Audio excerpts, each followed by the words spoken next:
விலகி போங்கள். துணிந்தவனுக்கு தூக்கு மேடை பஞ்சுமெத்தை.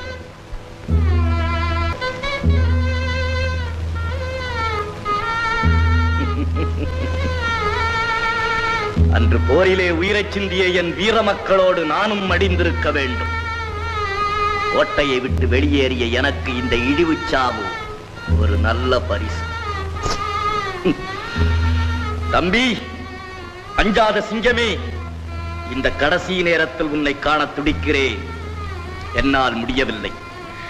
புன்னகை புரியும் தமிழ் மண்ணே, உன்னை விட்டு போதல் ஒன்றே எனக்கு வருத்தம். தருக்கர்கள் சிலரால் இன்று நீ தாழ்வுற்றிருப்பினும் எதிர்காலத்திலே ஆயிரம் ஆயிரம் இளம் காளையர்கள் உயிராக பேணுபவர் வருவர். உன் உயர்வை உயர்த்துவர். இதுவே எனது நிரந்தர ஆசி.